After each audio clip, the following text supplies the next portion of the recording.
tous, je vous retrouve aujourd'hui pour un tuto couture de la blouse Eugénie. Donc je vais vous présenter une version simple sans incrustation de galons et sans plis religieuse et une version avec incrustation de galons, de broderie anglaise et plis religieuse. Donc pour commencer, pour la version simple, j'ai découpé la pièce en piècement devant une fois au pli. N'oubliez pas de marquer les petits crans qu'il y a pour l'assemblage ensuite du corps. J'ai aussi coupé l'empiècement dos 2 fois. Pareil, pensez aux petits crans pour assembler le corps ensuite. Vous aurez aussi besoin de la pièce poignée, qui est à poignée simple du coup, qui est la pièce numéro 6. Ce poignet ne permet pas d'assembler les galons puisqu'il est arrondi, donc il est vraiment prévu pour une version sans galons. Il est à découper 4 fois puisqu'il est doublé. Moi je l'ai découpé 6 fois pour le tripler et que ça serve d'entoilage plutôt que de le thermocoller. Vous pouvez aussi thermocoller 2 des 4 pièces du poignet simple en évitant si possible les marges de couture pour éviter les surépaisseurs. Ou bien découper le poignet 2 fois de plus dans un coton pas trop épais ou dans votre tissu principal si c'est un coton comme moi. Ensuite, vous aurez besoin d'éparements de fente que j'ai aussi découpé en double normalement. Que j'ai découpé en double pour les solidifier plutôt que de les thermocoller. Vous pouvez aussi les thermocoller si vous préférez. Donc moi je les coudrai en considérant qu'il y a une seule épaisseur de tissu. Ensuite, j'ai découpé mes pattes de boutonnage pour le dos, qui elles sont à découper x2.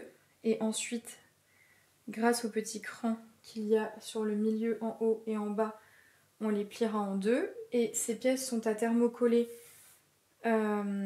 soit à thermocoller sur la moitié de la longueur, enfin de la largeur plutôt, dans la longueur, soit à entoiler. Donc moi j'avais plus de tissu, donc j'ai découpé un coton blanc assez fin, 2 fois de plus la pièce patte de boutonnage pour pouvoir l'entoiler.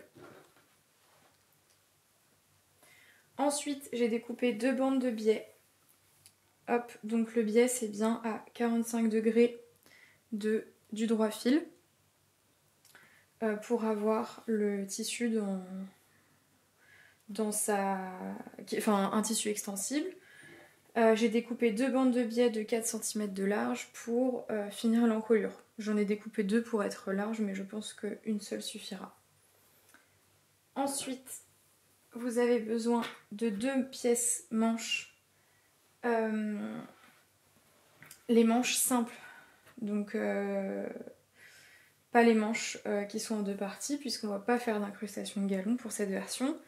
N'oubliez pas de mettre l'écran du dos ici et du devant pour bien ne pas confondre au moment de l'assemblage avec le corps.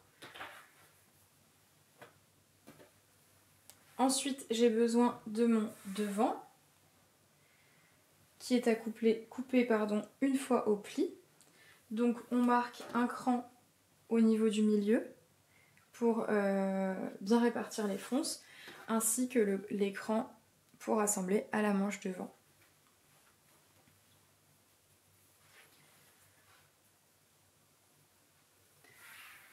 Et enfin, j'ai coupé 2 pièces d'eau. Pareil, on n'oublie pas de mettre le cran pour l'assemblage de la manche.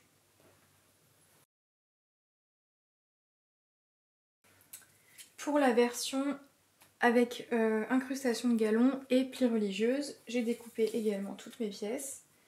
J'ai choisi un coton, je vous recommande un tissu qui est marque au fer pour les plis religieuses, mais aussi pour l'incrustation des galons, ce sera beaucoup plus facile. Donc j'ai coupé, hop, pareil, des bandes de biais. J'en ai coupé un peu plus puisque pour cette version, il en faut aussi pour la finition des poignets.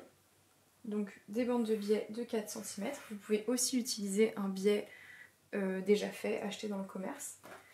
J'ai aussi découpé mes pattes de boutonnage, que j'ai aussi découpé du coup 4 fois pour les entoiler. Ensuite, je vous parlerai de toutes ces petites pièces après. J'ai découpé les 2 pièces de manche qui composent la manche avec l'incrustation de galon. N'oubliez pas de cranter les emmanchures, ce sont des manches raglan, devant et dos pour l'assemblage. Et ne réalisez surtout pas, ne coupez pas la fente ni sur la version simple ni sur la version avec galon. Pour l'instant, la fente sera réalisée sur la version simple, mais plus tard. Hop. Ensuite, vous avez besoin évidemment de 2 pièces d'eau qui sont à couper du coup x2. On n'oublie pas les petits crans pour les emmanchures. Également, on a besoin de la pièce devant qui est à couper au pli. On marque le cran du milieu ainsi que le double cran des emmanchures. Et enfin, nous avons besoin de toutes les pièces qui composent l'empiècement et les poignées avec incrustation, qui sont donc décomposées chacune en 3 morceaux. Donc nous avons les 3 pièces qui composent le poignet, avec le haut poignet, le milieu poignet et le bas poignet, qui seront chacune intercalées avec des galons. Toutes les pièces sont à couper x2. Les poignets avec galons ne sont pas doublés pour conserver la transparence des galons.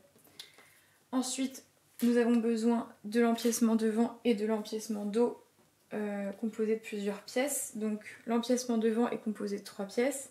Le milieu qui est à couper une fois à plat et non au pli comme c'est écrit ici, c'est une erreur. Une fois à plat comme c'est écrit sur votre patron. La deuxième partie, l'empiècement devant, qui est finalement le milieu de ces 3 pièces, qui est à couper x2 et qui contient les repères de 2 plis religieuses, un ici, un là. Et enfin, l'empiècement côté devant, qui est le plus à l'extérieur, donc là vous avez la ligne d'épaule, qui contient lui 3 plis religieuses, 1, 2 et 3. Vous avez aussi besoin des 3 pièces qui composent les empiècements dos. Pareil que pour l'empiècement devant, avec des lignes de plis religieuses et des galons intercalés. Elles sont toutes à couper x2 pour le dos. La pièce de patron numéro 7 correspond en fait au poignet avec incrustation, mais sans incrustation. C'est donc un poignet droit qui n'a pas d'ouverture et qui s'enfile seulement. Cette pièce vous permet, si jamais vous avez besoin d'incruster des galons de largeur différente, de finalement l'utiliser pour faire cette modification. Vous n'avez pas besoin de découper cette pièce si vous avez découpé les 3 pièces qui composent le poignet avec incrustation ou la pièce numéro 6 du poignet arrondi que je vous montrais tout à l'heure dans le Vichy jaune. Une fois toutes les pièces découpées, la première étape consiste à reporter tous les crans et les repères sur tout des plis religieuses. Donc cette étape ne concerne que la version avec plis religieuses. Pour reporter les repères des plis religieuses, il vous suffit de reporter les crans de début et de fin de chaque ligne qui sont sur les pièces 1B, 1C, 2B, 2C, donc sur l'empiècement devant et l'empiècement dos. Ici par exemple, j'ai 2 lignes qui correspondent à un pli religieuse qu'on viendra plier envers contre envers pour coudre à 1 cm. Les plis religieuses de ce modèle font tous 1 cm. Les lignes l'une sur l'autre. Donc sur ma pièce qui correspond, j'ai cranté le haut des lignes ainsi que le bas.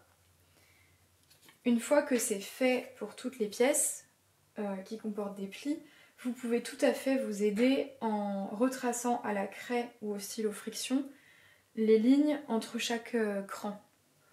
Moi je préfère pas le faire parce que ça marque sur certains tissus et que j'en ai pas besoin, mais si vous en avez besoin vous pouvez le faire.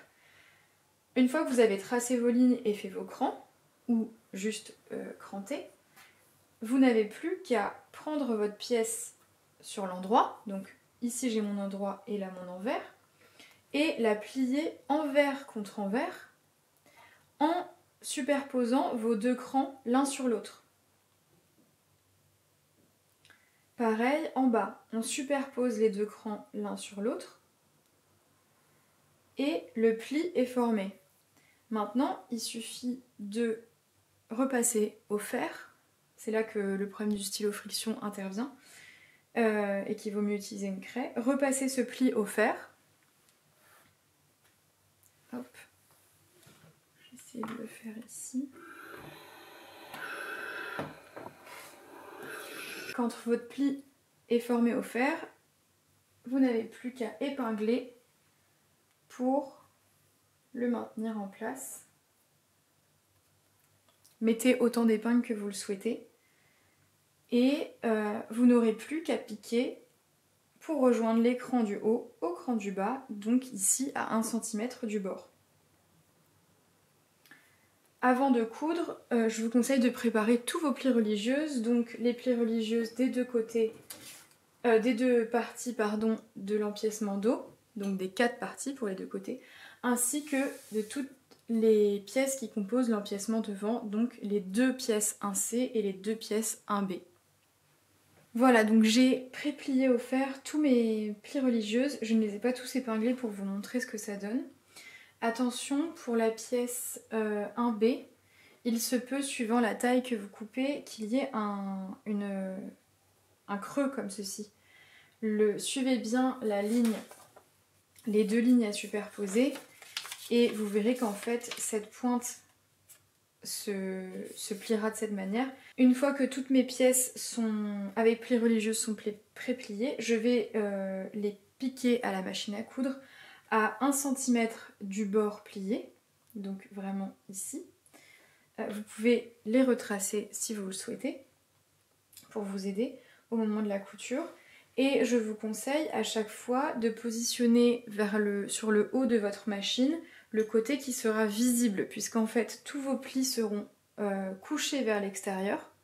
Donc pour toutes les parties droites, je vais les coudre de haut en bas, pour qu'une fois que la pièce soit terminée, la couture visible soit celle qui soit sur la gauche, puisque c'est celle que nous verrons quand on plaquera vers la droite.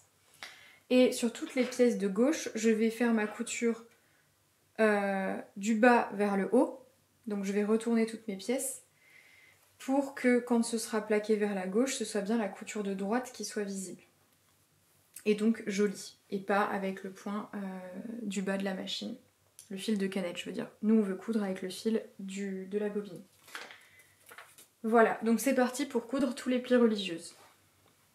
Donc voilà toutes les pièces avec les plis religieuses réalisées que j'ai bien repassées vers l'extérieur pour le devant et pour le dos. Je vous conseille de conserver l'ordre de vos pièces. Donc on va maintenant passer à l'étape de l'incrustation des galons.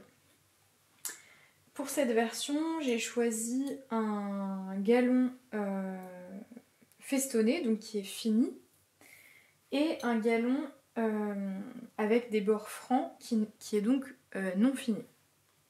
Comme ça, je vais pouvoir vous montrer les deux méthodes d'incrustation. Vous pouvez aussi incruster ou choisir un galon qui a d'un côté un bord non fini et d'un côté un bord fini. C'est tout à fait possible. Donc j'ai découpé mes galons et je les ai placés entre chaque pièce des empiècements devant et dos. Et je vous montrerai par la suite comment le faire pour les manches et les poignets. Pour découper les galons, je me réfère par exemple pour celui-ci qui est pris entre le milieu dos et l'empiècement dos, donc 2A et 2B. Je prends la longueur, le côté le plus long des deux avec lesquels il va être assemblé, et j'ai ajouté grossièrement 1 cm de plus en haut et en bas, voire 1,5 cm. Je coupe toujours un peu plus large puisqu'ensuite on va redessiner l'encolure ainsi que l'arrondi du bas en s'aidant des gabarits, des empiècements d'eau et de vent qui servent à la version simple, qu'on viendra superposer pour redessiner l'encolure.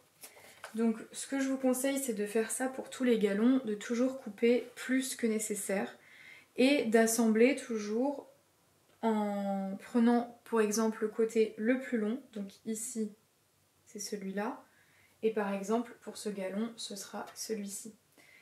Et de le faire dépasser des deux côtés pour pouvoir ensuite redécouper l'encolure, la ligne, l'arrondi du bas ainsi que les épaules. Je vais commencer par vous montrer comment assembler des galons à bord non fini, donc à bord franc. Donc ici, j'ai isolé les pièces 2A, 2B, donc d'une partie d'un empiècement d'eau, et le galon de 3 cm fini. Pour assembler un galon à bord franc, c'est super simple, c'est comme si vous assembliez deux pièces de tissu tout simplement. On va placer le galon endroit contre endroit du tissu. D'ailleurs, l'endroit de mon galon, c'est plutôt ça. Donc je vais placer le galon endroit contre le tissu, en le faisant bien dépasser un peu en haut et un peu en bas. Et ici, on va épingler.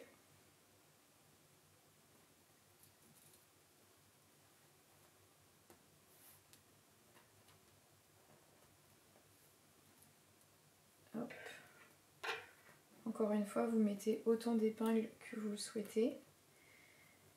Et on va piquer donc à 5 mm du bord, 0,5 cm, le tissu et le galon ensemble. Donc une fois que c'est fait, j'ai repassé et plaqué la marge vers le tissu pour pas qu'on la voie en transparence derrière le galon. On va faire la même chose avec l'autre pièce, donc 2A. Pour cela, je vais me repérer avec le gabarit de l'empiècement d'eau que je vais placer sur la pointe de l'épaule. Hop. Et je vois que cette pièce-ci, vous voyez, je peux juste la positionner de cette façon. Là, je vais placer une épingle en haut de mon galon et une en bas pour savoir comment superposer cette pièce avec le galon. Et maintenant, j'ai plus qu'à la superposer entre les deux épingles, endroit contre endroit, et à réaliser une piqûre à 5 mm. J'ai assemblé le galon aux deux pièces 1B, donc les milieux de l'empiècement devant. Et maintenant, je me demande où positionner ma pièce 1A, donc le milieu devant. Pour ça, pareil, je prends le gabarit de la version simple que je positionne, que j'aligne au début de l'épaule et au début de l'encolure. Ça suit la courbe du bas et je vois que ça arrive ici. Donc pareil, je place des épingles sur le galon de part et d'autre de la pièce de patron.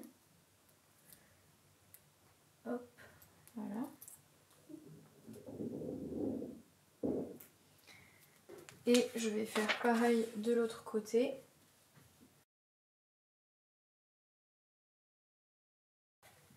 Voilà. Donc j'ai plus qu'à coudre endroit contre endroit d'abord le milieu devant à un des deux galons, puis l'autre côté pour assembler ces trois pièces.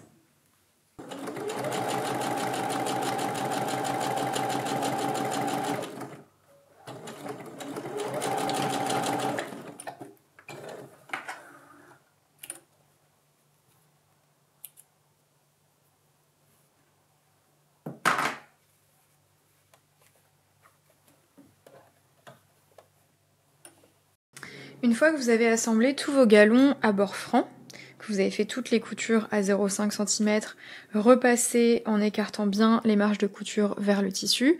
Il vous reste à réaliser un rouloté ou un point zigzag très serré sur les marges de couture.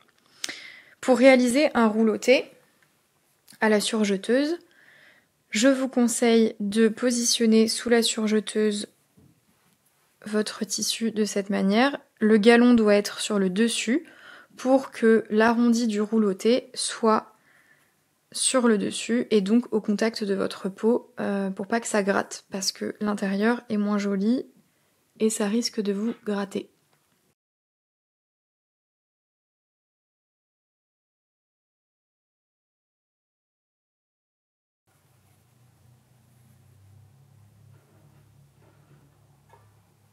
Vous pouvez aussi donc réaliser un point zigzag très serré, je vais vous montrer tout de suite comment faire. Pour réaliser un rouloté comme celui-ci à la machine à coudre, je vais le faire sur celui-ci aussi, j'ai sélectionné mon point zigzag sur ma machine. J'ai sélectionné une largeur de point de 2,5 mm et une longueur de point de 0,3 mm. Maintenant qu'on a assemblé tous les galons bord franc, on n'a plus qu'à réaliser des surpiqûres sur le bord des galons sur le tissu à 2 mm du galon. Donc pour réaliser une surpiqûre, on se place sur l'endroit du tissu et avec un repère qui est souvent sur le pied de biche, on réalise au point droit une surpiqûre juste là où je passe mon doigt, des deux côtés. Maintenant que vous avez réalisé les surpiqûres de chaque côté des galons, avant de faire l'incrustation des galons au bord fini, on va juste venir redessiner les pièces pour que ce soit fait.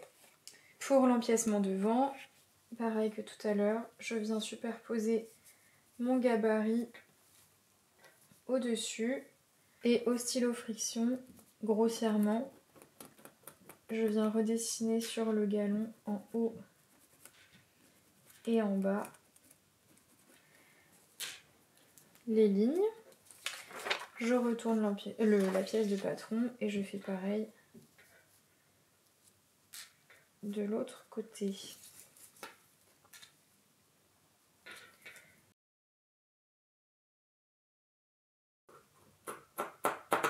On découpe.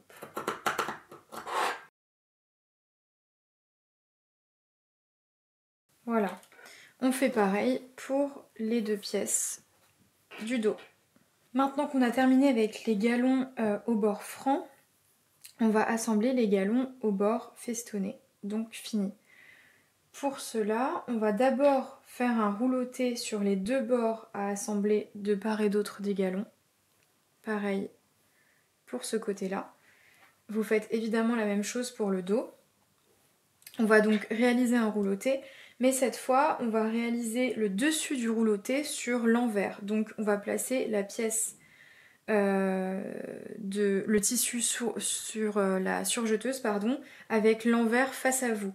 Puisque ensuite, on va simplement positionner le galon envers contre endroit. Et que le rouloté sera sur notre peau sur l'envers.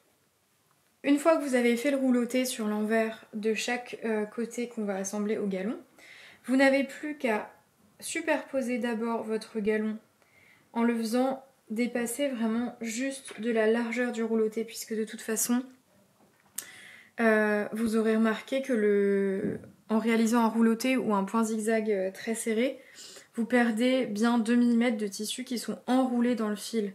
Donc ne superposez pas le galon sur 5 mm de tissu, mais bien juste sur la largeur du rouloté. Épinglez le galon directement donc envers sur endroit, comme s'il était terminé, d'abord en l'assemblant sur le grand côté et en le faisant dépasser de quelques centimètres en haut et en bas.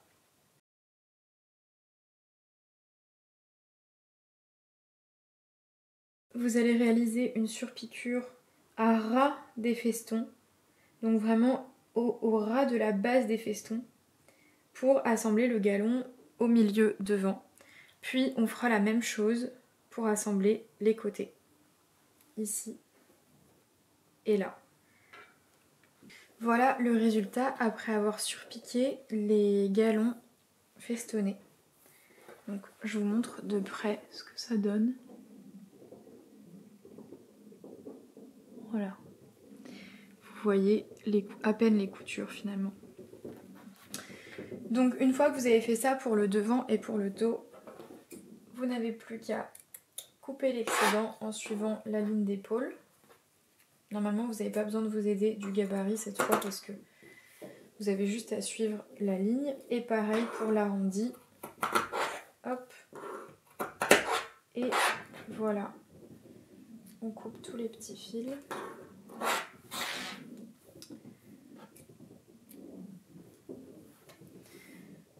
Voilà. Donc vous n'avez plus qu'à faire la même chose pour les empiècements dos, ainsi que les poignets et la manche. Pour assembler le galon à la manche avec incrustation de galon, on se munit des 2 pièces manches et du galon que j'ai coupé encore une fois avec un petit peu de marge de chaque côté. Et il suffit d'assembler les 3 de la même manière qu'on l'a fait pour l'empiècement devant. Donc endroit contre endroit à 5 mm des 2 côtés. Puis un rouleauté sur l'envers et on repasse les 2 marges de couture vers le tissu. Une fois que vous avez assemblé les 2 galons, il ne vous reste plus qu'à faire les surpiqûres à 2 mm du bord de chaque galon et à couper l'excédent de galon qui dépasse. Pour les poignets avec galon, je vous conseille de disposer les pièces avant de les assembler pour pas confondre les 3 parties tissu de chaque poignet. Donc ici j'ai le haut de poignet, le milieu de poignet et le bas de poignet. Et donc le petit galon que je vais incruster avec la méthode que je vous ai montrée précédemment. Et le galon de 3 cm que je vais incruster aussi avec l'autre méthode que je vous ai montrée pour l'empiècement. Et pareil pour l'autre poignet. Je vous remonte pas toutes les étapes d'assemblage des galons parce que ce sont vraiment les mêmes que celles que je vous ai montrées pour l'empiècement. Voilà ce qu'on obtient une fois les poignets assemblés. Maintenant que les empiècements devant et dos avec incrustation sont terminés, on va passer à l'assemblage des épaules des empiècements. Pour la version simple, c'est la même chose. On se munit de l'empiècement devant et des 2 empiècements dos. On met les empiècements dos sur l'envers et on va les épingler endroit contre endroit aux épaules de l'empiècement devant.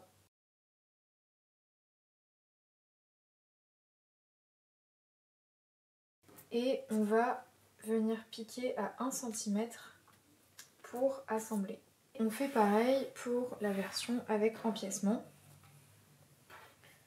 endroit contre endroit. Et pour la version avec empiècement, on essaye de superposer le mieux possible les galons qui normalement sont prévus pour être pour qu'on puisse faire des raccords. On fait pareil pour l'autre empiècement dos et on pique à 1 cm. Donc une fois qu'on a réalisé la couture à 1 cm, on vérifie que les raccords sont le plus net possible. Donc ici ça me satisfait. Tout se poursuit. Et on réalise un surjet en mettant le devant au-dessus pour que le surjet vienne se plaquer vers le dos naturellement. Et on va repasser en couchant la marge de couture vers le dos. Vous pouvez aussi réaliser un point zigzag serré à la machine à coudre si vous n'avez pas de surjeteuse. Avant d'assembler l'empiècement au corps, pour la version avec galon, superposez de nouveau les gabarits des empiècements devant et dos pour reporter l'écran d'assemblage.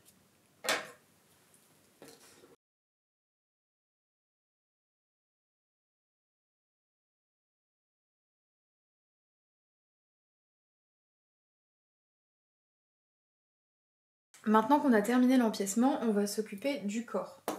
Donc pour cela, on a besoin des manches, du devant et des 2 pièces d'eau. On va d'abord s'occuper du devant qu'on dispose sur l'endroit face à vous. Et on se munit des 2 pièces manches qu'on va superposer sur le devant. On va faire correspondre les épaules raglant grâce au cran. Donc ici c'est mon endroit. Donc je vais positionner ma manche endroit contre endroit sur mon devant. Et je vais faire pareil avec l'autre manche. Au niveau de l'épaule raglant, je fais correspondre le côté de la manche et je fais correspondre évidemment l'écran prévu à cet effet. Et on fait pareil avec l'autre manche qui est aussi endroit contre endroit qu'on va venir épingler. Et on va venir réaliser une couture à 1 cm sur les 2 épaules raglant pour assembler les manches au devant. Maintenant qu'on a assemblé les manches au devant, on va ouvrir les manches pour avoir l'endroit devant nous et tout simplement se munir des pièces d'eau et les épingler endroit contre endroit sur l'emmanchure qui fait face à l'emmanchure qu'on vient de coudre en faisant correspondre encore une fois le cran du dos.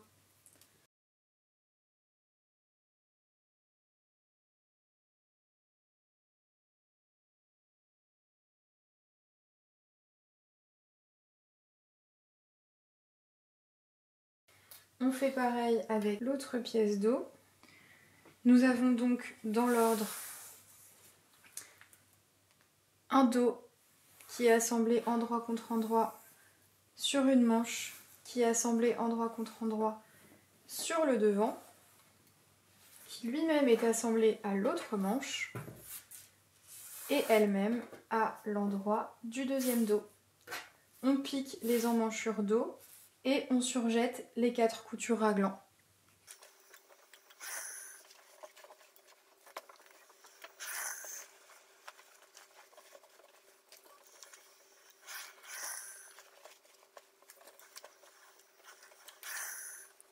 À partir de ce moment-là, on commence à reconnaître les 2 pièces d'eau, le devant et les pièces manches qui se dessinent. On va passer des fils de fronce sur tout le tour, le haut du devant, le haut des dos et le haut des manches, les épaules. Pour cela, on va passer les fils au point droit, qu'on va agrandir à 4,5 ou 5 mm. Et on va laisser dépasser un fil de 10 cm avant de commencer la couture et après l'avoir terminé et sans faire de point d'arrêt. On va passer un premier fil de fronce à 0,5 mm du bord en partant du milieu dos jusqu'à la couture raglant. Puis un deuxième toujours à 5 mm sur toute la longueur, la largeur de la manche. Un troisième fil à 5 mm toujours en laissant dépasser 10 cm devant et 10 cm à la fin sans point d'arrêt sur tout le devant, un autre sur l'autre manche et un autre sur l'autre dos. Et on va réitérer la même opération mais en passant un fil de fronce à 1,5 cm du bord sur le premier dos, la manche, un sur le devant, un sur la deuxième manche et un autre sur le deuxième devant. Je sélectionne mon point 3 et j'augmente la longueur du fil au maximum. Sur ma machine c'est 4,5 mais si vous avez 5 mm c'est aussi bien. Et donc je vais commencer à passer mon premier fil de fronce en laissant bien dépasser 10 cm de fil de canette et de fil de bobine. Je me mets sur l'endroit de mon corps. Je commence par le milieu dos à 5 mm et sans faire de point d'arrêt, je vais piquer jusqu'à la couture d'épaule. Quand vous arrivez à la fin d'un fil de fronce, à une couture, vous tirez suffisamment, vous coupez le fil en laissant les 2 fils en laissant 10 cm sur votre ouvrage et 10 cm sur la machine à coudre pour pouvoir tout de suite enchaîner avec le suivant. Une fois que vous avez passé vos 4 premiers fils de fronce, vous revenez à votre point de départ sur le milieu dos, sur l'endroit. Vous vous placez à peu près à une largeur de pied de biche, environ 1 cm, et vous refaites la même chose tout le long.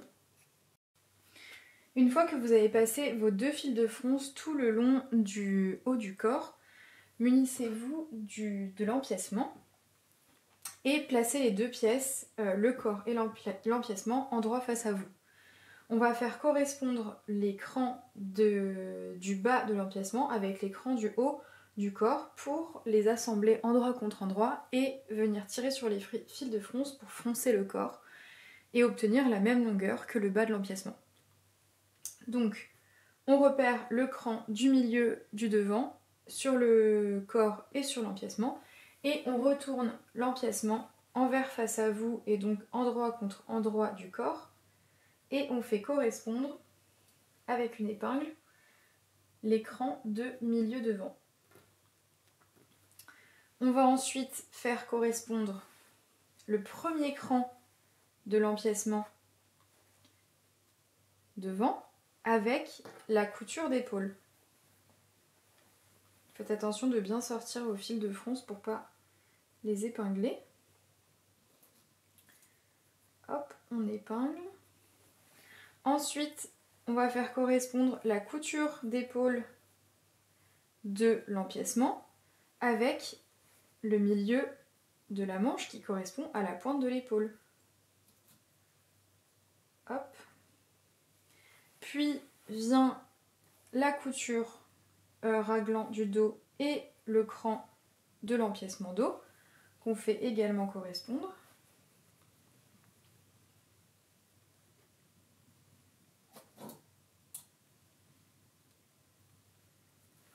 Et enfin, on fait correspondre les 2 extrémités du milieu dos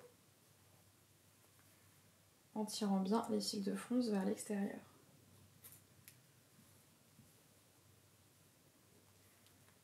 Hop. Et on fait pareil de l'autre côté. Pour la version avec galon, le milieu du haut de la manche se trouve sur le milieu du galon. Maintenant, si je mets tout sur l'endroit, voilà ce que vous obtenez. Vous avez le corps qui est épinglé à l'empiècement au niveau des repères.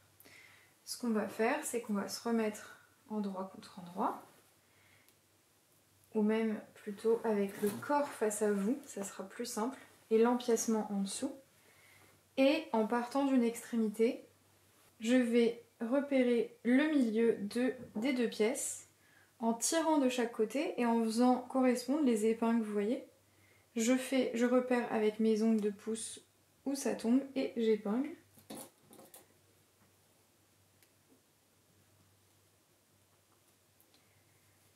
Et maintenant que c'est fait, je vais pouvoir tirer sur les fils de canette. Donc ce sont les fils qui sont face à moi puisque j'ai l'envers du corps face à moi.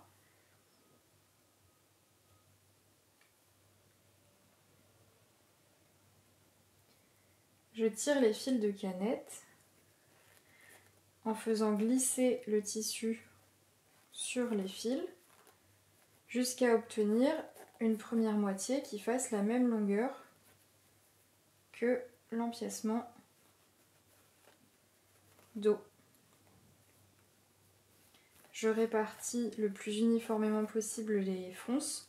C'est là que le fait d'avoir passé 2 fils de fronce aide beaucoup parce qu'avec un fil, vous aurez des fronces qui ne seront pas régulières et beaucoup moins jolies. Je place quelques épingles pour maintenir. Et je fais pareil de l'autre côté. Donc,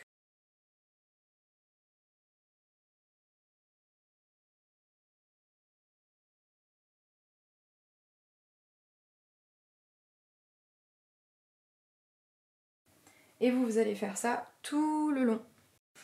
Une fois que vous avez épinglé tout le corps et froncé tout le corps en bas de l'empiècement, vous obtenez quelque chose qui ressemble à ça. Et on va pouvoir passer sous la machine et piquer à 1 cm entre les 2 fils de fronce tout le long. Pour coudre les fronces, je vous conseille de mettre le tissu froncé, la partie froncée sur le dessus pour bien répartir les fronces si jamais ça bouge un petit peu au moment du passage sous la machine. Et du coup, il faut faire attention que l'empiècement en dessous ne fasse pas de plis. Je vous recommande aussi de retirer vos épingles au fur et à mesure pour préserver votre aiguille de machine.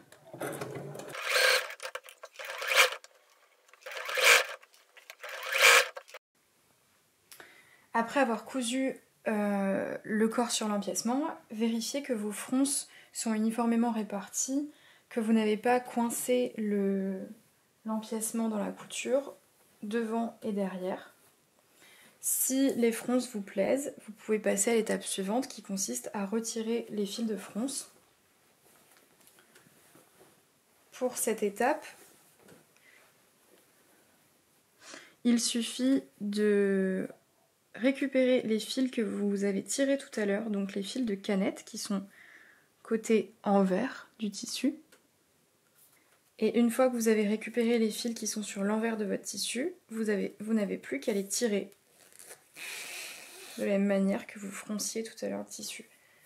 N'oubliez pas de retirer également les fils qui étaient sur l'endroit. Hop, ils peuvent être un petit peu coincés. Et vous faites ça sur tout le tour. Vous pouvez conserver les fils de canette, les fils de fronce, pardon. Par exemple, pour réaliser des coutures à la main, telles que la pose de biais ou de poignet.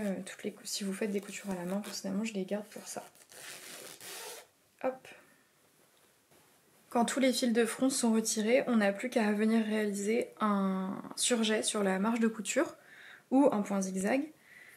Et je vous conseille de mettre la partie froncée sur le dessus pour que le surjet vienne naturellement se plaquer vers le haut et que les fronces soient plus jolies de l'extérieur.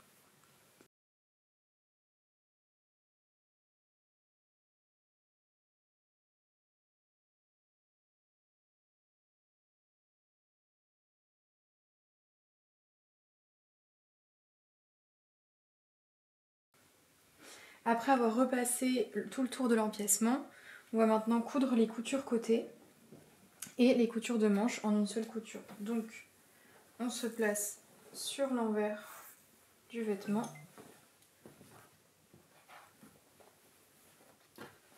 Pour épingler les deux coutures côté endroit contre endroit, ainsi que la couture de manche endroit contre endroit.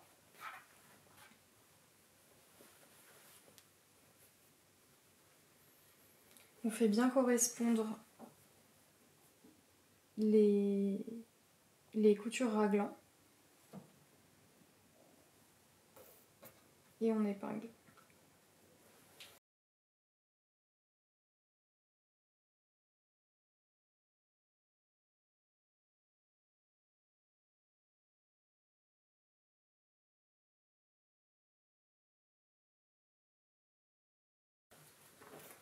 Et on fait pareil de l'autre côté.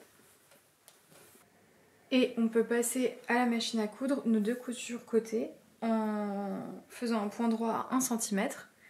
N'hésitez pas à marquer l'angle sous la manche si jamais il y a besoin. Et ensuite, on vient directement faire un surjet ou un point zigzag en mettant l'endroit au-dessus pour ensuite repasser la marge de couture vers le dos. Donc pour coudre vos poignets simples, vous avez besoin d'un poignet extérieur, d'un poignet intérieur qui est la même pièce de patron coupée 2 fois dans le tissu puisque le poignet sera doublé. Et si vous n'avez pas thermocollé l'envers de votre poignet extérieur, découpez un troisième poignet dans un entoilage. Pour commencer, on va superposer endroit contre endroit les deux pièces de poignet, intérieur et extérieur. Moi, je me suis repérée en crantant le côté qui accueillera les boutons. Vous pouvez faire la même chose. Et je dispose sur l'envers du poignet qui sera à l'extérieur l'entoilage. Donc nous allons réaliser une couture qui partira du côté des boutonnières à 1 cm du bord, puisque ensuite nous allons former un petit repli de 1 cm. Donc on part d'ici à 1 cm du bord, on coud le côté des boutonnières, le bas du poignet, le côté des boutons, puis un petit décroché sur 3 cm qui sera la patte de boutonnage qui passera en dessous des boutonnières. Puis j'épingle les 4 côtés à coudre.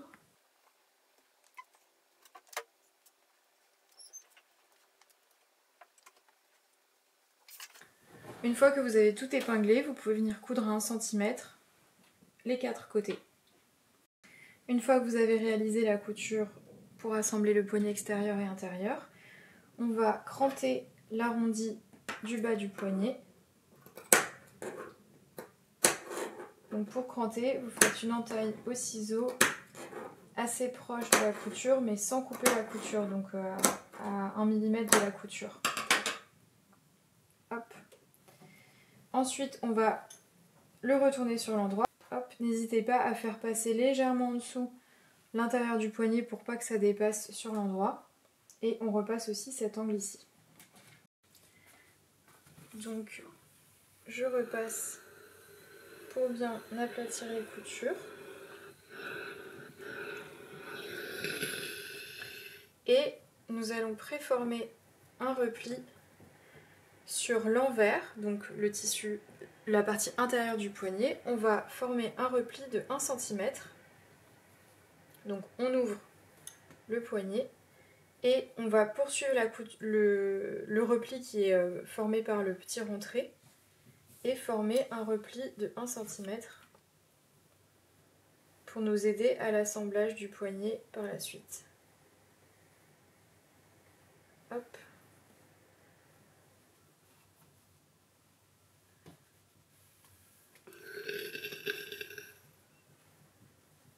Voilà ce que vous devez obtenir.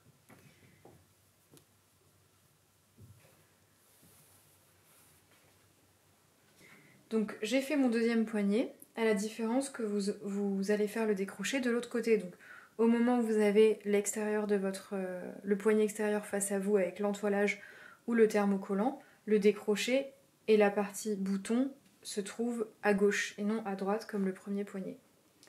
Maintenant que mes deux poignets sont prêts, je vais pouvoir les assembler à la manche.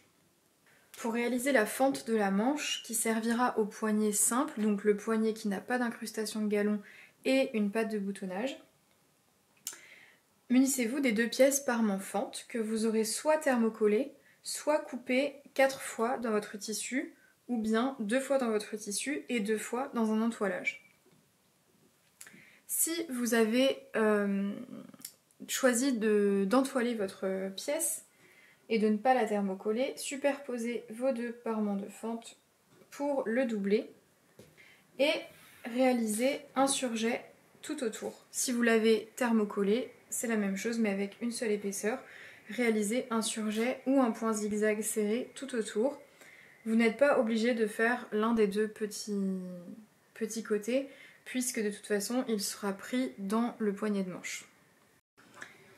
Donc la fente de la manche mesure 8 cm. On va reporter cette longueur au stylo friction qui s'efface au fer à repasser ou bien à la craie sur l'envers de la fente, de la parmenture de fente. Donc je vais repérer ici le milieu de la parmenture de fente sur la largeur. Donc elle fait 3 cm. Je marque le milieu à 1 cm et demi et je trace la fente de 8 cm en rejoignant ces points.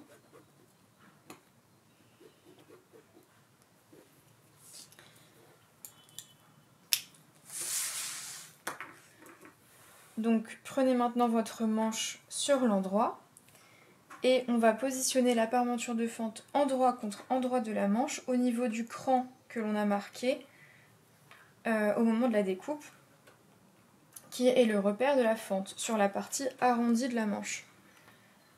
Attention, vous avez normalement cranté 2 fois la manche, il y a le milieu de la manche et le cran de fente. Le cran de la fente est celui qui est le plus près de la couture de manche. Donc j'épingle endroit contre endroit la parmenture sur la fente, sur la manche, en faisant correspondre la ligne que je viens de tracer et le cran qui est sur la manche. Hop, je place quelques épingles.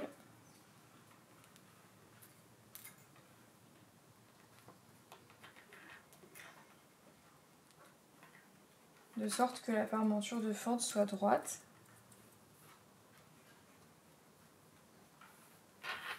Et elle doit être parallèle à la couture de manche. Une fois que cela est fait, on va passer sous la machine la parmenture de fente en cousant tout autour de la ligne en formant un petit arrondi autour de la ligne en haut et en redescendant. On va coudre à 2 mm de la ligne. J'ai piqué tout autour de la ligne noire en formant un arrondi en haut et en redescendant jusqu'en bas. Maintenant qu'on a cousu la fente, on va découper sur la ligne noire en s'arrêtant à quelques millimètres du haut et en faisant 2 petites entailles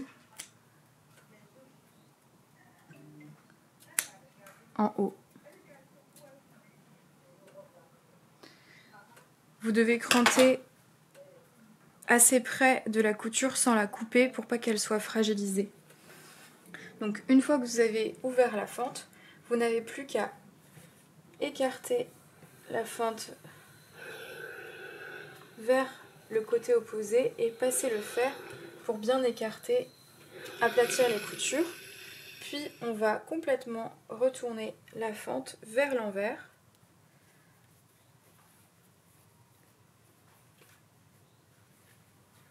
De cette façon.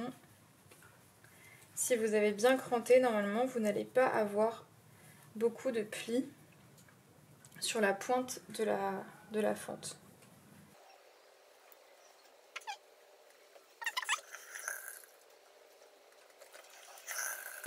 Et on va venir réaliser une surpiqûre à 2 mm tout autour en faisant un bel arrondi sur le haut. Une fois que vous avez réalisé votre fente sur les 2 manches, vous n'avez plus qu'à passer des fils de fronce sur tout le bas de la manche. Donc on va passer un premier fil à 5 mm du bord en laissant dépasser 10 cm de fil devant et sans faire de point d'arrêt. Et à la fin, on ne fait pas non plus de point d'arrêt et on laisse aussi 10 cm de fil. Puis on passe un deuxième fil de fronce à 1,5 cm du bord. Et tout ça en réglant notre fil sur le point le plus long, donc 4,5 mm ou 5. Pour assembler le poignet à la manche, je vérifie que c'est le bon poignet, donc en l'enroulant. Le décroché passe en dessous de l'autre côté, qui aura les boutonnières, et le côté du décroché aura les boutons. Et donc les boutons sont bien du côté du dos, donc le côté le plus près de la couture de manche. Donc je positionne mon poignet endroit contre endroit de la manche et je vais retourner le tout.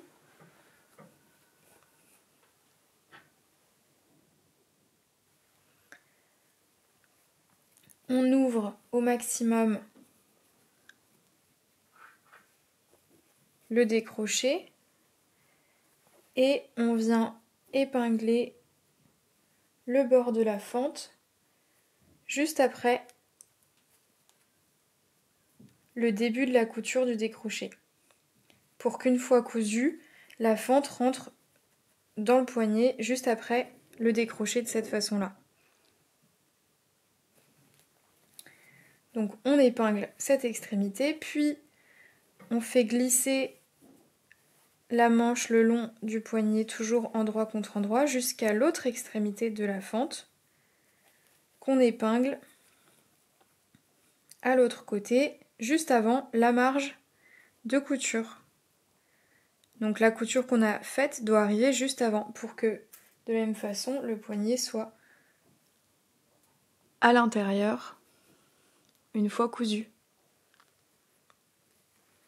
Une fois que c'est fait, on repère le milieu de la manche en mettant les 2 épingles et les 2 extrémités l'une en face de l'autre, les 2 fentes, Et je vais aller repérer le milieu. J'aurais peut-être dû le faire avant. Hop.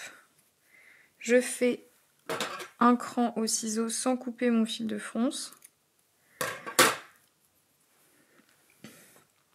Et j'épingle le milieu du poignet au milieu de la manche, endroit contre endroit.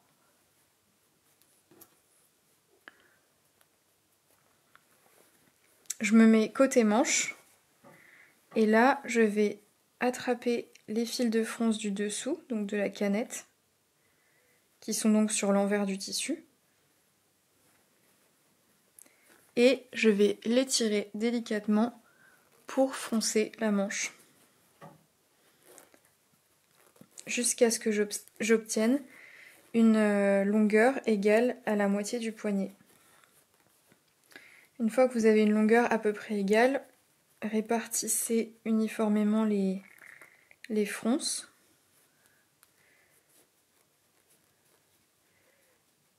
Et quand c'est bon, on met quelques épingles pour maintenir le tout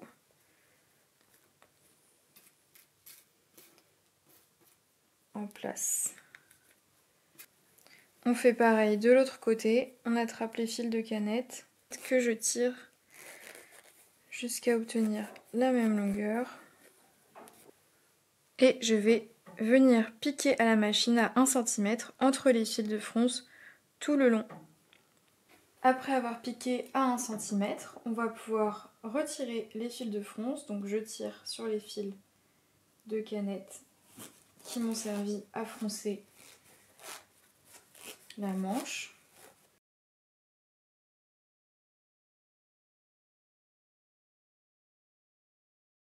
Et on va pouvoir retourner le poignet sur l'endroit en faisant bien rentrer la marge de couture à l'intérieur du poignet. Hop. Normalement, votre fente arrive parfaitement devant le décroché.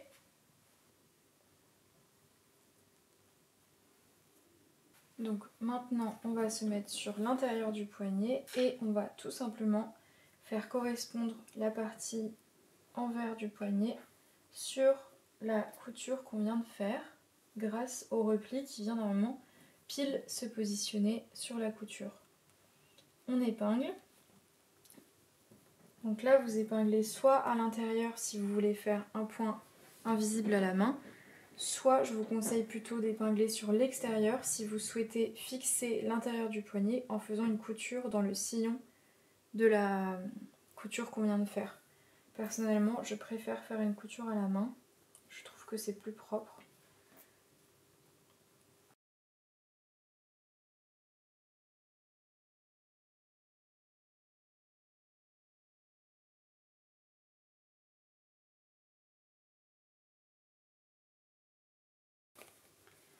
Et voilà, tout l'intérieur de mon poignet est épinglé proprement. On ne voit plus la couture qu'on vient de faire pour assembler la manche au poignet.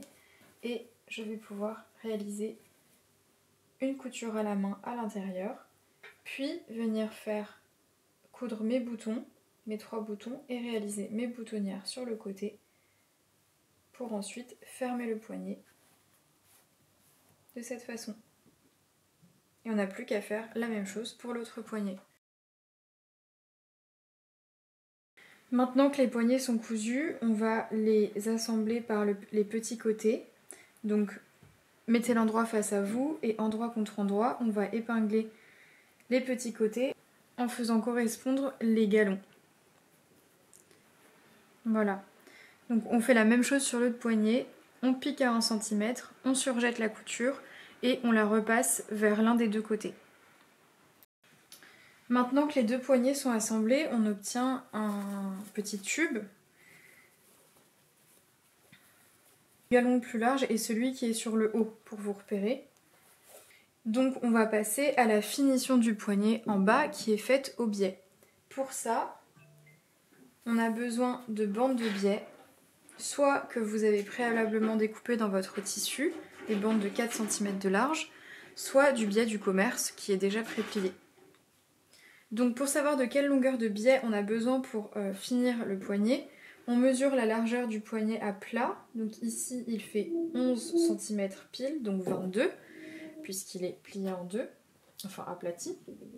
Donc j'ai découpé une bande de biais qui fait 22 plus 4 cm. 4 cm c'est la largeur de mon biais.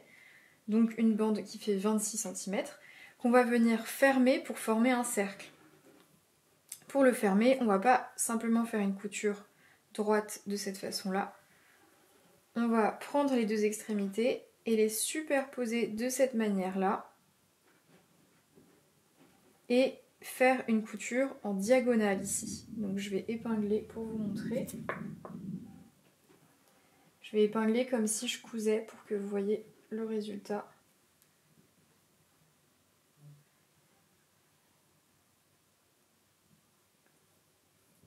Hop. Donc voilà, la couture sera en diagonale. Et comme ça, on pourra l'ouvrir et on aura une bande de biais qui fera pile 22 cm. Voilà ce que ça donne une fois cousu. Et ensuite, on va dégarnir en laissant une marge d'environ 5 mm. Puis on repasse au fer en écartant les marges de couture. Et donc sur l'endroit, une fois le biais posé, ce sera presque invisible. Voilà, on fait ça sur les deux bandes de biais qu'on va ensuite au fer plier en deux, envers contre envers, pardon. Donc je vais venir au fer à repasser, plier mes deux bandes de biais de cette façon-là. Donc une fois qu'on a plié envers contre envers les bandes de biais en deux, on a bien la marge de couture qui est à l'intérieur. On va l'épingler de cette façon sur le bas du poignet. Donc pour cela, je prends le bas du poignet en haut, je mets la couture de poignet face à moi et je vais passer le biais autour. Je superpose la couture de biais avec la couture du poignet. J'épingle et on va épingler tout le tour, les trois épaisseurs ensemble. Le pli du biais est bien en bas et les deux beurres francs en haut. Donc je place des épingles tout autour. Voilà ce que ça donne. Et on va piquer au milieu de la bande de biais, donc à 1 cm, tout le tour, les trois épaisseurs, pour fixer la bande de biais. On fait ça sur les deux poignets. Comme le poignet est assez étroit, vous ne pourrez peut-être pas le passer sur le bras de votre machine. Dans ce cas-là, je vous conseille de le retourner sur l'envers. Hop. Et de le piquer du coup sur l'endroit à l'intérieur de votre tube.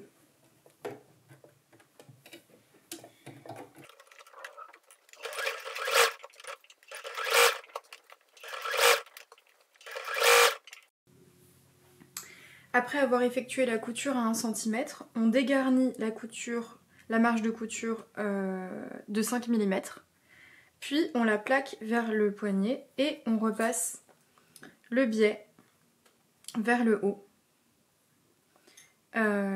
au fer à repasser. Quand cela est fait, on va retourner le biais vers l'intérieur, vers l'envers, et le plaquer contre le tissu, l'envers du tissu, de cette façon. Alors là, deux options s'offrent à vous. Soit vous épinglez sur l'intérieur et vous faites un point à la main, invisible. Soit vous épinglez sur l'extérieur pour maintenir le biais à l'intérieur, donc comme ça. N'hésitez pas à le faire rouler un tout petit peu plus, histoire qu'on ne voit vraiment pas le biais dépasser du poignet. Donc on épingle sur l'extérieur. Et là, après, vous pouvez venir faire sur l'endroit une surpiqûre à 8 mm du bord pour emprisonner coudre le biais sur l'intérieur et avoir une jolie surpiqûre sur l'extérieur. Personnellement, c'est l'option que je vais choisir puisque ça rappellera les surpiqûres des galons et le blanc des galons. Donc ça ne me dérange pas, mais si vous préférez faire une couture invisible, c'est tout à fait possible. Maintenant que vos poignets avec galons sont terminés, on va s'occuper de la manche pour pouvoir les assembler à la manche justement. Donc, on va tout simplement passer des fils de fronce sur le bas de la manche. Pour cela, on va commencer les fils de fronce au niveau de la couture de manche, en passer un qui fait tout le tour à 0,5 mm du bord et un deuxième à 1,5 mm du bord, comme on l'a fait tout à l'heure pour le corps. On fait ça sur les deux manches et on se retrouve juste après. Une fois que j'ai passé les deux fils de fronce sur le bas de manche, je vais me munir d'un des deux poignets, celui qui a la marge de couture plaquée vers le même côté. Et je vais tout simplement retourner la manche pour la mettre endroit contre endroit du poignet, l'épingler et tirer sur les fils de fronce. Donc je retourne ma manche. Hop.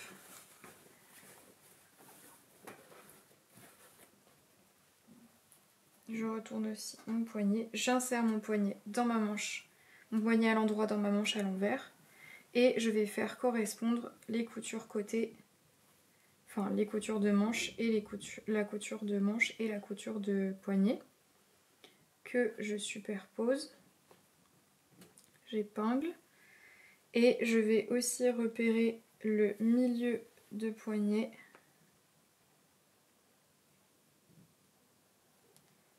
Hop. Et le milieu de la manche.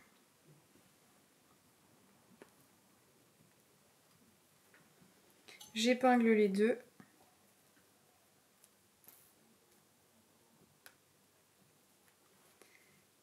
Hop. Et je vais tirer sur les fils de canette, donc côté envers, de chaque côté pour froncer. Oups, il y en a un qui n'est pas venu. Pour froncer la manche jusqu'à ce que j'obtienne une longueur égale à celle du poignet. Je répartis uniformément les fronces. Donc le galon est froncé aussi, hein, forcément. Je place quelques épingles.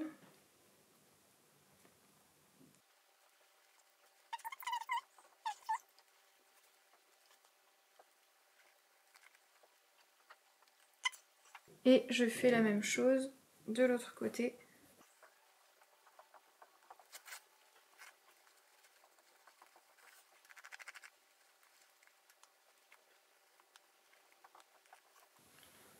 Une fois que mon poignet est complètement épinglé à la manche, il ne reste plus qu'à piquer tout le tour à 1 cm, retirer les fils de fronce et faire un surjet ou un point zigzag qu'on va repasser vers le poignet.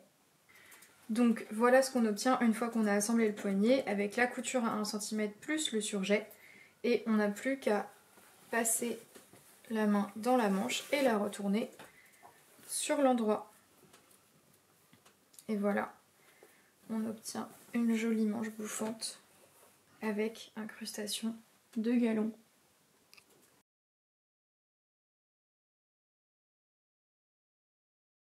Pour faire la finition de l'encolure, on se munit du corps du vêtement et d'une bande de biais qui fait grossièrement la longueur de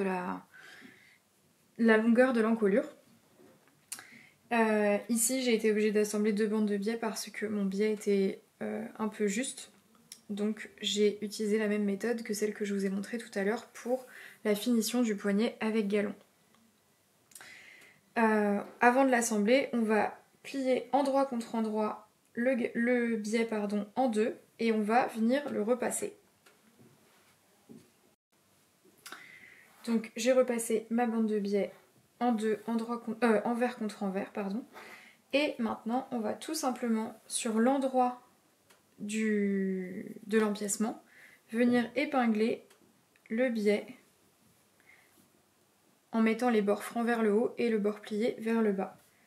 Donc on épingle tout le long du col.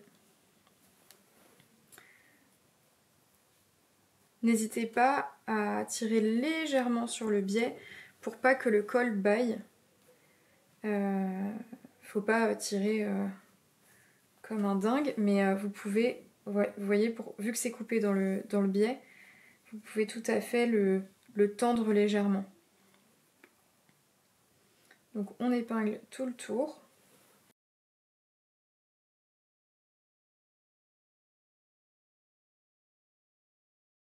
Je vais couper du coup l'excédent de biais que j'ai ici. Hop. Donc voilà ce qu'on obtient. Le biais est épinglé endroit contre endroit sur toute l'encolure. Et on va venir piquer à 1 cm, donc au milieu de la bande de biais qui fait normalement 2 cm, tout le tour. Une fois que la couture à 1 cm est faite, on dégarnit la marge de couture de moitié pour obtenir une marge de couture de 5 mm.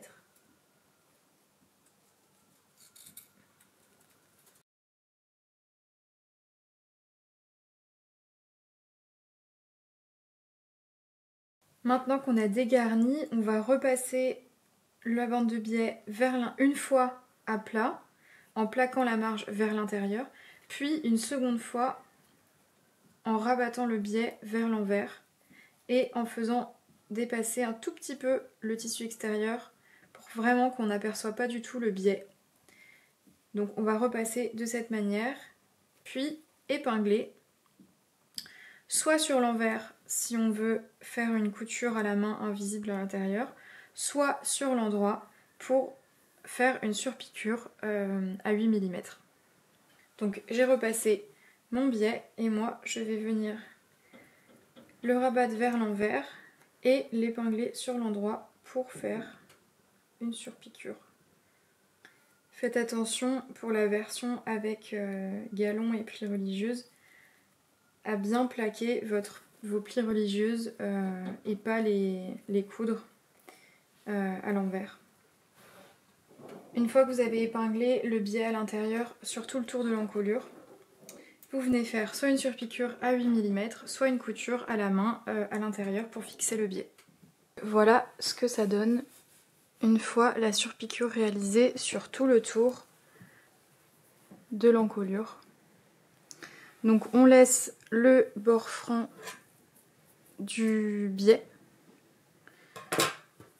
J'en ai profité pour mettre une petite étiquette, puisque de toute façon la pâte de boutonnage va être posée par-dessus, donc ça viendra finir le bord du biais. Après avoir assemblé les manches, fait la finition au biais de l'encolure, on va préparer l'ourlet au fer à repasser avant de poser la pâte de boutonnage. Pour l'ourlet, vous avez des crans que vous avez normalement reportés sur le milieu dos qui sont à 3 cm du bord. Et donc on va au fer effectuer un premier repli d'1 cm, puis un deuxième de 2 cm pour que finalement la longueur soit celle du cran. Je vous conseille d'essayer votre blouse avant de faire l'ourlet pour valider la longueur. Si jamais vous la trouvez trop longue, c'est le moment de la raccourcir et de faire un ourlet plus haut. Mon ourlet est repassé, j'ai fait un premier repli d'1 cm et un deuxième repli de 2 cm vers l'envers sur tout le bas de la blouse et je vais faire une surpiqûre à 2 cm sur l'endroit pour avoir un beau point, ou vous pouvez aussi faire un point invisible à la main à l'intérieur. Donc mon ourlet est fait, il est piqué. Je vais maintenant passer à la réalisation de la pâte de boutonnage. Pour la réalisation de la pâte de boutonnage, vous avez besoin de vos 2 pièces pâte de boutonnage que vous avez soit thermocollées sur une moitié de pièces sur la longueur, soit d'entoilage coupé dans un coton assez fin. Si vous n'avez pas thermocollé vos pâtes de boutonnage, placez l'entoilage sur l'envers de votre pâte de boutonnage de cette façon en les superposant et de même sur l'autre patte de boutonnage.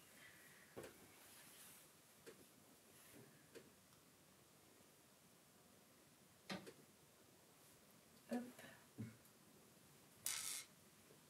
Maintenant que vous avez disposé votre entoilage sur votre patte de boutonnage, on va repasser au fer la patte de boutonnage envers contre envers pour préformer le pli des deux pattes de boutonnage. Donc si elle est thermocollée, vous la repliez envers contre envers dans la longueur en deux. Et si elle est entoilée, vous faites la même chose, vous considérez que l'entoilage et le tissu extérieur ne font qu'un.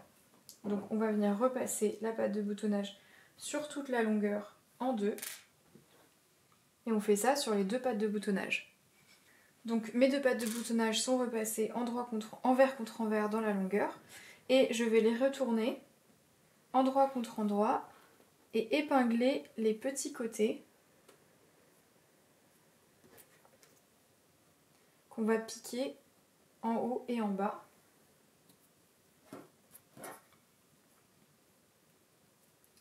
En laissant 1 cm non cousu. Donc on pique du pli jusqu'à 1 cm du bord et on fait ça pour les deux côtés de chaque patte de boutonnage. Donc voilà la couture qu'on obtient sur les petits côtés de la patte de boutonnage avec les deux bords libres sur 1 cm. Ensuite on va préformer un repli de 1 cm sur l'un des deux bords francs, donc comme ceci. Hop, pour faciliter l'assemblage de la patte de boutonnage. Pour préformer le repli de 1 cm, je vous conseille de vous mettre sur l'envers, de commencer à préformer le pli avec vos doigts, de repasser le début, puis de déplier la patte de boutonnage, faire l'autre côté aussi d'ailleurs. Hop.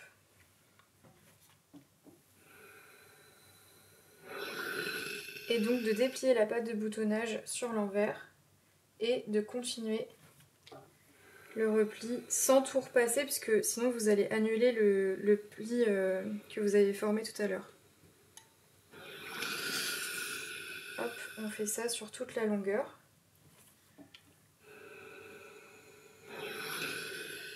Donc une fois que vous avez préformé le repli de 1 cm sur toute la longueur de la patte de boutonnage,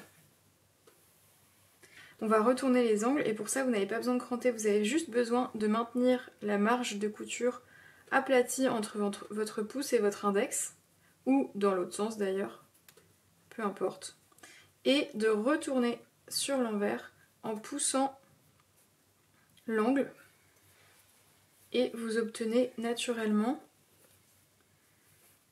un bel angle qu'on va repasser de nouveau. N'hésitez pas à bien plier la marge de couture que vous avez précédemment pliée. Voilà, pour la rentrer à l'intérieur. Et à fixer le tout par un nouveau coup de fer à repasser.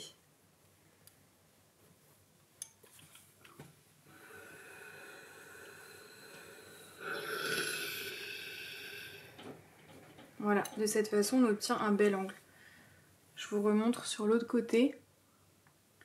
Donc on rabat la marge de couture entre l'index et le pouce et on retourne et on pousse l'angle et on obtient naturellement un bel angle. On replie la marge de couture qu'on a préformée au fer pour bien la rentrer et on repasse le fer à repasser pour fixer le tout.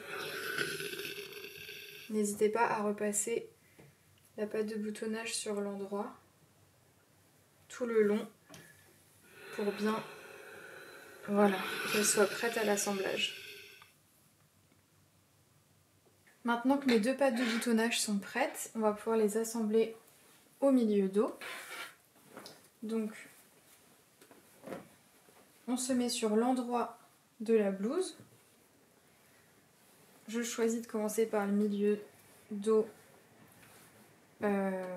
droit, enfin gauche, qui est à gauche face à moi. Je prends une des deux pattes de boutonnage, ce sont les mêmes, donc peu importe. Et je vais l'épingler endroit contre endroit du côté qui n'est pas replié sur l'extérieur de la blouse. Donc je déplie un peu l'angle.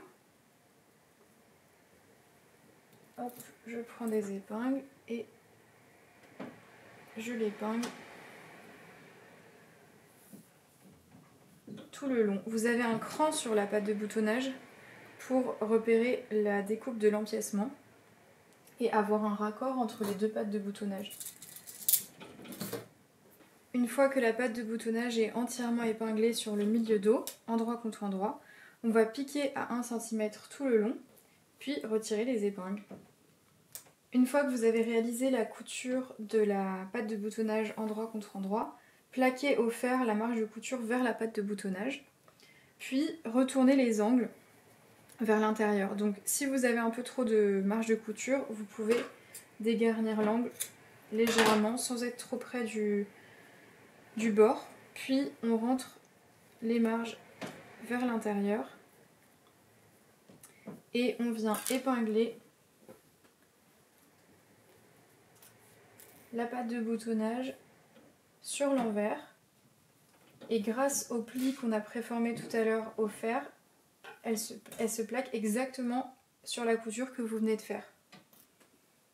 Donc on place des épingles tout le long.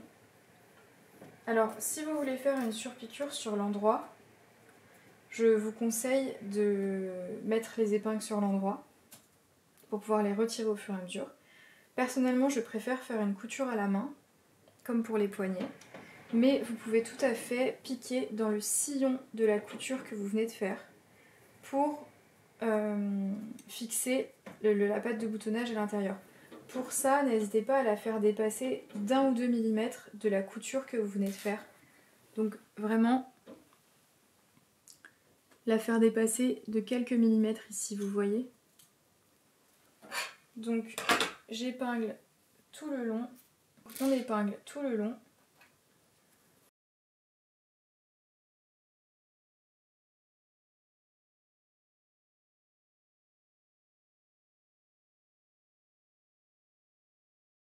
Et on n'a plus qu'à venir faire une couture à la main invisible ou, comme je vous le disais, piquer sur l'endroit dans le sillon pour fixer l'intérieur de la pâte de boutonnage.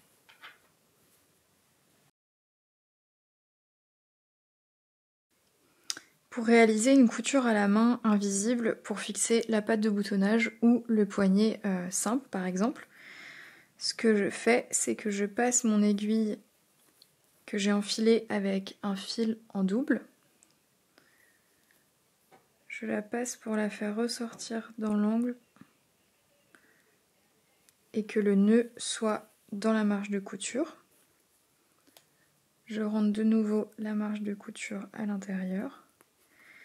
Et on va faire une sorte de zigzag ou de serpent en piquant dans la marge de la pâte de boutonnage et dans la marge de la pâte de boutonnage de l'autre côté, quoi. Donc je commence à piquer juste devant la couture d'assemblage de la pâte de boutonnage au dos. Et je pique en face dans la marge du repli. Je repique dans la marge en face, puis dans la marge du repli.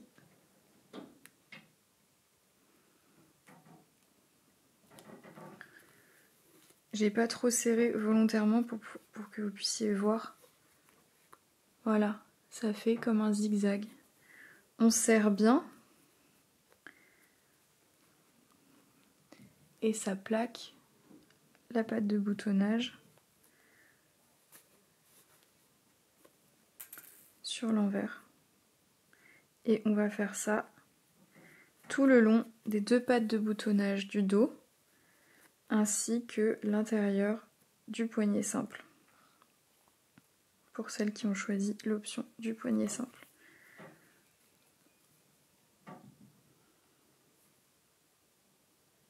Donc j'ai fini toutes les coutures à la main, la blouse est presque terminée, il reste plus qu'à réaliser les boutonnières et coudre les boutons. Pour les boutonnières, j'ai reporté les emplacements des boutonnières qui sont sur les pièces de patron, du poignet simple et de la patte de boutonnage. Donc on fait les boutonnières sur la patte de boutonnage gauche et on coudra les boutons en face sur la patte de boutonnage droite. Pour les poignets, comme je vous le disais tout à l'heure, on coud les boutons sur la partie qui a le décroché qui est sur le dos de la manche et on coud les boutonnières sur la partie droite pour que ensuite les boutonnières recouvrent les boutons d'avant en arrière.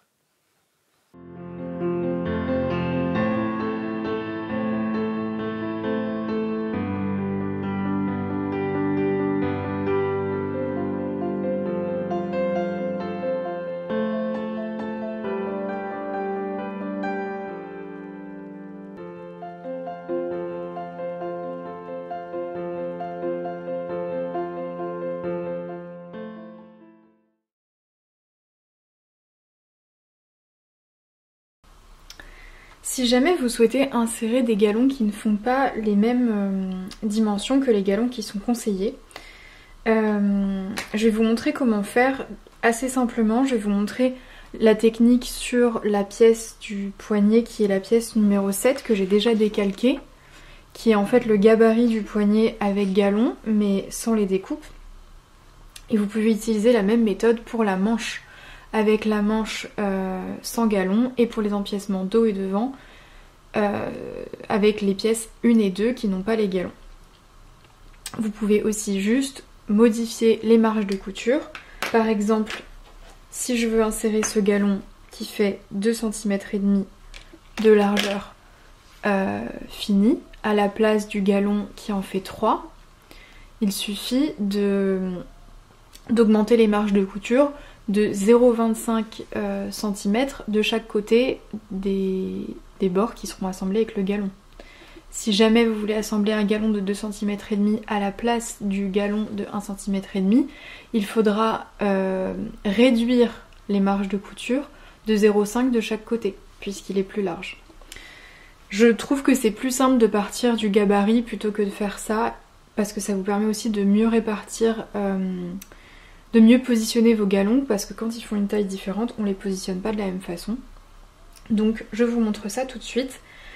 Ici j'ai sorti un galon donc de 2,5 cm et deux galons de 4,5 cm, ouais, et presque 5. Disons 4,5 cm parce que je vais pas compter la largeur des festons. Pour le galon de 2 cm, donc j'ai décalqué ma pièce numéro 7 et je vais d'abord choisir où je vais placer mes deux bandes de galons. Donc évidemment il faut respecter une certaine logique. Je ne peux pas insérer un galon de 2,5 cm et un galon de 4,5 cm avec les marges de couture, ça ne va pas fonctionner. Il faut quand même que les galons ne soient pas trop éloignés des galons de départ. Mais je pourrais par exemple insérer juste un galon de 4,5 cm au milieu du poignet. Ce serait aussi très joli. Donc je voudrais qu'il y ait deux galons de 2 cm. N'oubliez pas que sur la pièce, il y a 1 cm de couture tout autour, de marge de couture, pardon. Et donc ici, on considère qu'il y a 1 cm qui est perdu. Étant donné qu'ils font tous les deux 2 cm, je pense que là, au niveau des proportions, c'est pas mal. Je pense qu'il y a 1,5 cm, voilà. Il y a 1,5 cm entre les deux galons. Et de part et d'autre, il y a 2 cm, donc il restera 1 cm. Je vais retracer tout ça pour mettre ça au propre. Une fois que vous savez à peu près où vous voulez les placer, on va juste donc repérer l'écart qu'il y a entre les deux. Puis on va marquer le milieu du poignet, donc il fait 11 cm de hauteur. Le milieu est à 5 cm et demi. Et moi je voudrais qu'il y ait 1 cm et demi d'écart entre les deux galons. Donc je vais pas tracer le milieu, ça sert à rien. Je vais juste tracer 1 cm et demi autour du milieu, donc c'est-à-dire 0,75 de part et d'autre de 5 cm et demi. Donc je pars ici de mon milieu, j'ajoute 0,75 là, je fais pareil de l'autre côté et en face 5, 75, 75. Je vais retracer tout ça pour être sûr que c'est bien droit et parallèle aux deux bords du patron. Avec la règle japonaise, vous pouvez bien aligner en bas par rapport aux lignes de la règle pour que ce soit le plus précis possible.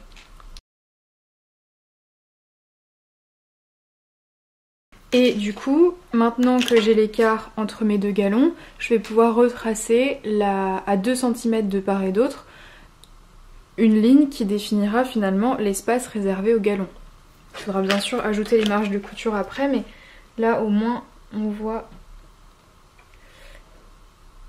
non, pas 2 cm, pardon, 2 cm et demi. Oui, c'est ça. Donc bien à 2 cm et demi.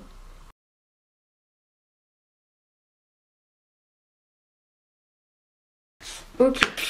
Donc ici, tout ça, ça va être mon galon. Ici aussi. Et les 3 parties blanches, ce sera mes parties tissu. Maintenant, il faut que j'ajoute les marges de couture. Je vais pas découper mes pièces comme ça. Ici, j'ai déjà 1 cm de marge de couture. Là aussi. Mais pour insérer le galon, je n'en ai pas. Donc, je vais considérer que je mets 0,5 cm de marge de couture pour l'assembler en faisant un rouleauté. Et pour ça, je vais tout simplement tracer une ligne à l'intérieur du galon et non pas à l'extérieur, puisque c'est une marge on l'ajoute, puisque une fois cousue, elle sera plaquée vers le tissu. Donc j'ajoute 0,5.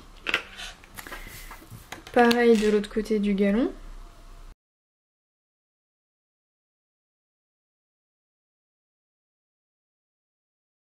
J'ai zoomé un petit peu pour que ce soit plus clair. Donc toutes les parties que j'ai repassées en bleu, ce sont les 3 parties que je vais couper dans le tissu. Et ensuite, en les assemblant au galon, ces marges de couture de 0,5 cm vont finalement disparaître. Et du coup, pour assembler ce genre de galon au bord fini, on utilise la méthode du rouleauté sur l'envers, puis on place le galon directement envers sur endroit du tissu. Si jamais vous voulez incruster un galon qui ne fait pas la même largeur que ce que je viens de vous montrer, c'est la même logique en fait.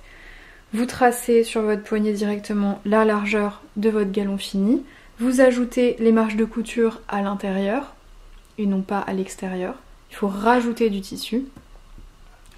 Et ensuite vous découpez vos pièces qui restent en fonction de la largeur de votre galon.